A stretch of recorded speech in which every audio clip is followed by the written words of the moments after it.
Você já sentiu, dentro de si, uma sede que nunca é saciada? Um vazio que o dinheiro não preenche, ou um desejo que consome sua paz? Hoje, vamos revelar os segredos obscuros de dois pecados tão antigos quanto a humanidade, avareza e luxúria. Eles parecem inofensivos, às vezes até normais, mas têm o poder silencioso de destruir sonhos, corromper corações e afastar você da verdadeira liberdade. Fique comigo, porque, ao final deste vídeo, você não verá mais o dinheiro, o prazer, ou mesmo a si mesmo da mesma forma. Pronto para descobrir o que está por trás desse desejo insaciável que corrói a alma? Então, vamos começar. A avareza é mais do que o simples desejo de ter dinheiro. Ela é uma prisão invisível, um vício da alma que transforma o coração humano em um cofre trancado. Sua origem vem da palavra latina, avaritia, que significa cobiça insaciável, um apetite que, quanto mais é alimentado, mais faminto se torna. A avareza não se contenta com o suficiente, ela quer sempre mais, e teme perder até o que não pode ser perdido.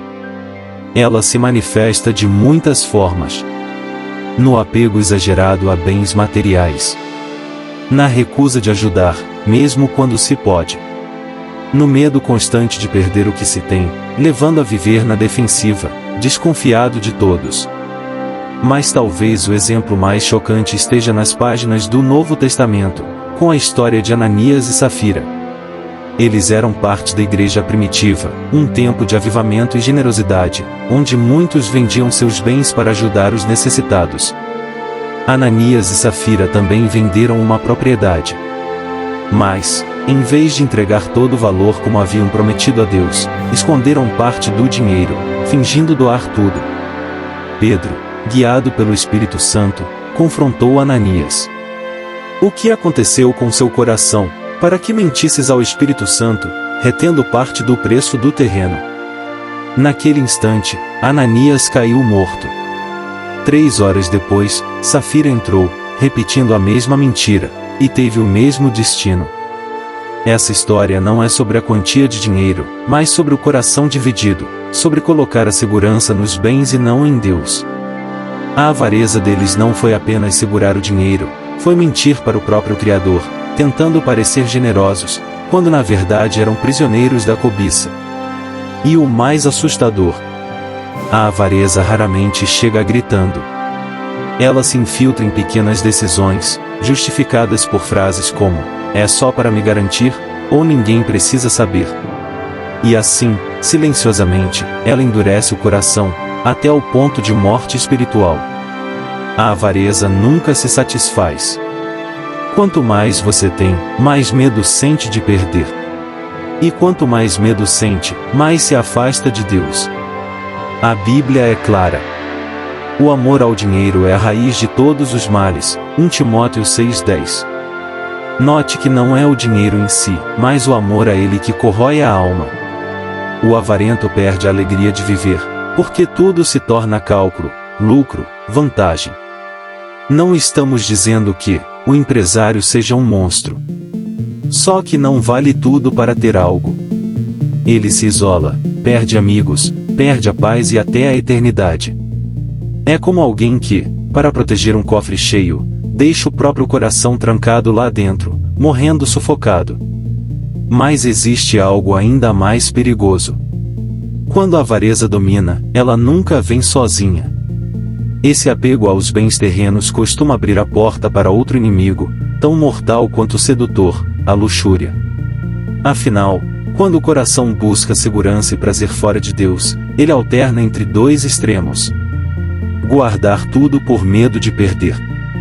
Dois pecados parecem tão distantes, mas caminham de mãos dadas. Um alimenta o outro, e ambos destroem a alma.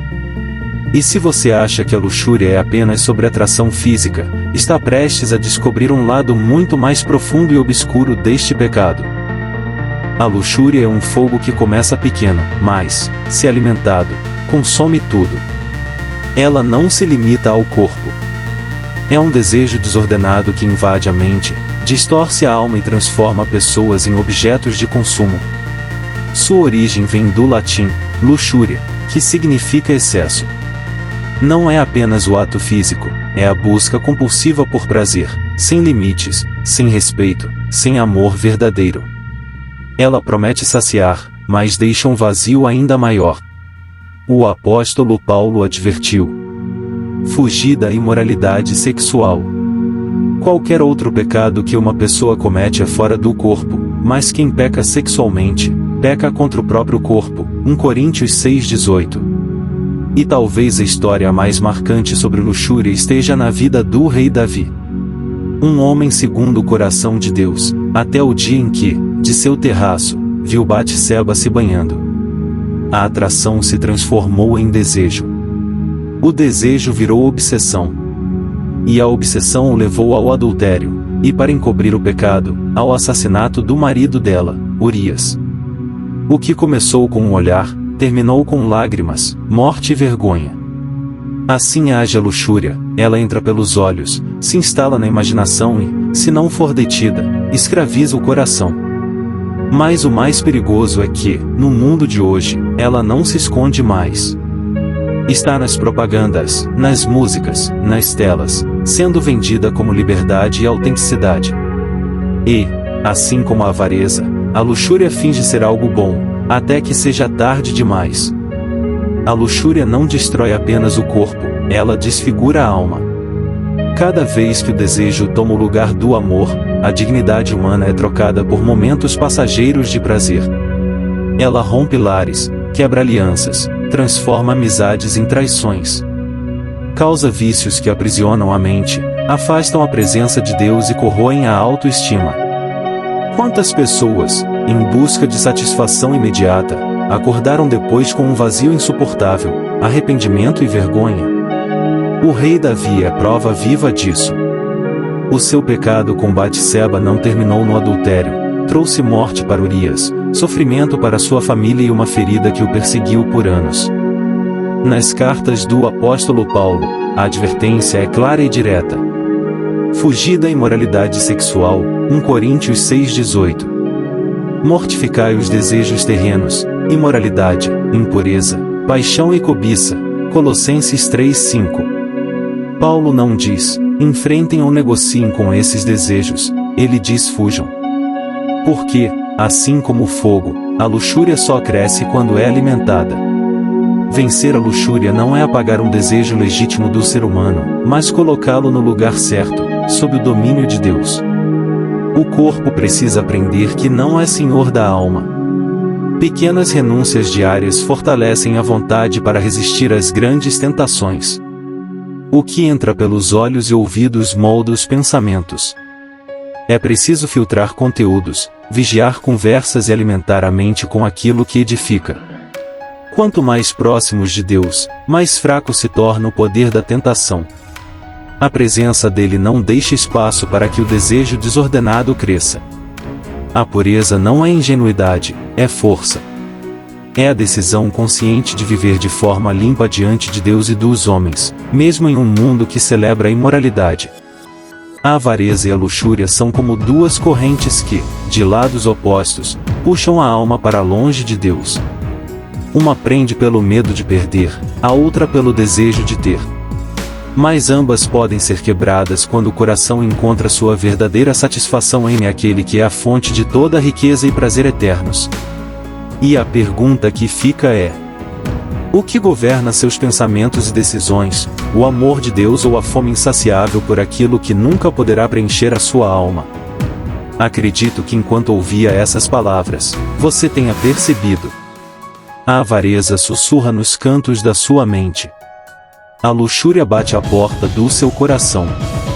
Elas não chegam como monstros gritantes.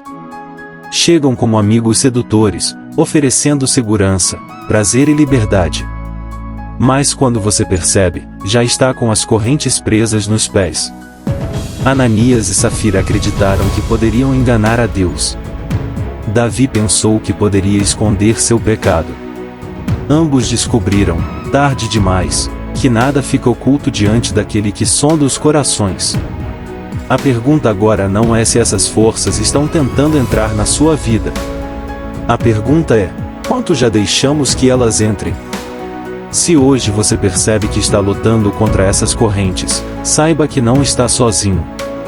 O Deus que perdoou Davi, o Deus que ofereceu nova chance a Pedro, é o mesmo que pode libertar você agora.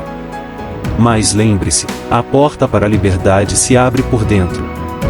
E só quem decide abrir, encontrará a vida verdadeira. Então, feche os olhos por um instante. Olhe para o seu interior. E responda: o que realmente governa o seu coração?